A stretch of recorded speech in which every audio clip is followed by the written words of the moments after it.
bulls are the kings of the cattle. The throne of glory of a Kadosh Baruch Hu has the four I guess kings, if you will, many kings, not him obviously. He's the king of kings. That's why he's called the king of kings. But he has four kings of creation as the images on his throne of glory. One of them is the eagle, the king of the birds. One of them is the lion, which is the king of the animals. One of them is the bull, king of the cattle. And then one of them is Yaakov Avinu, men. So there's actual image of Yaakov Avinu. Yaakov Avinu was exceptionally beautiful, like something out of this world, only second in beauty to Adam HaRishon. The beauty that Yaakov had was something out of this world. And when the angels saw him, they could not understand how is this in this world, but at the same time on the Kisei HaKavod, the throne of glory of God. And that's why it says, Olim v'yordim bo. They go up, they go down. They go up, they go down. Because they kept going up, they saw Yaakov. They went down, they saw Yaakov. It's something that was, his beauty was like literally something like supernatural. That's how beautiful he was. And it was something out of this world. And anyway, that was his image. So the bull is one of those creatures that is on the Kisei HaKavod, which gives it a certain type of strength, certain type of value in the world, but also why it was the Sitra Achra would use it as something as to destroy. But the point being is that it's these images also where we learn why we're not allowed to have those animals and a full human corpse, human torso as a as a statue. We're not allowed to, like, you're not, if you have, let's say, for example, a statue of a sculpture, I should say, a sculpture of, let's say, I don't know, what is it? Let's say a parrot. No problem. You have a sculpture of a parrot, big, small, no problem. You have a sculpture of a, I don't know, monkey, no problem.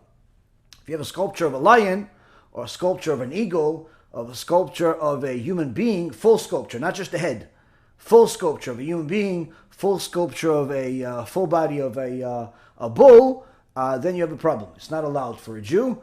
So if somebody already has it, they could either simply destroy it, throw it out, or they could just destroy part of it, meaning you could break the ear or the eyes, or make some significant breakage in it when you keep you're not owning something that's complete.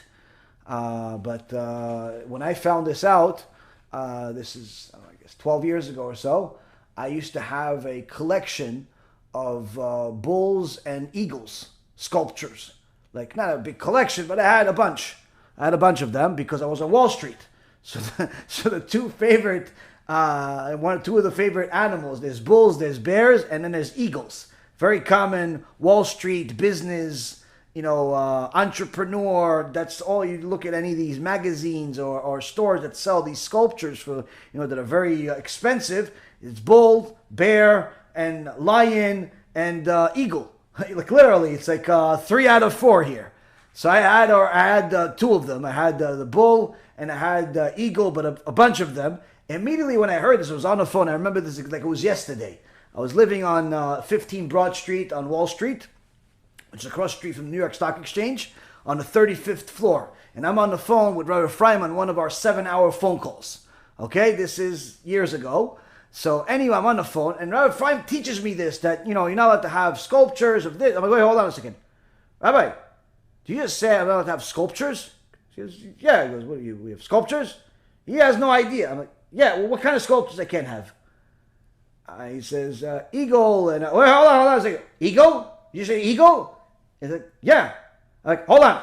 I get a garbage bag. Literally, I was like, mamash, like I was like inspired. And it's not, I'm already into it for a little while already at this point. I'm inspired. I'm on the phone with him. I get a garbage bag. Big garbage bag. I go into my room. I'm on the phone with him and a thing. I'm like, okay, eagle. Where? I'm looking in my closet. Eagle. Pah! $5,000. Pah! $3,000. I'm taking in the garbage can. I'm like, what else, Rabbi? He says to me, a lion. I'm like, oh, lion. Oh, lion. Hey, $200. What else? a human. I'm like, oh, I don't have any. Okay, what else? He goes, bull. I look at the phone like something hit me, like, because I have a bunch of them. Literally, I had, I don't know, like a half a dozen or more bulls. I had a bunch of bulls. And I said my phone, like, okay, I had some bull that was from like Peru or something. Like something that somebody made, a collectible, whatever. It went in the garbage that night.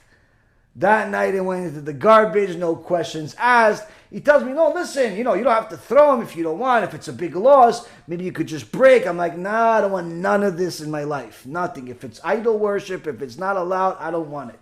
And that's, sometimes a person needs to push themselves and be inspired to just realize that all the money in the world is worthless. It's really worthless. They're all tools to simply do the will of Hashem. And when a person really is motivated by to do the right thing, it becomes much easier for them to do the right thing. But when a person tries to live in both worlds, one leg in, one leg out, it becomes very difficult.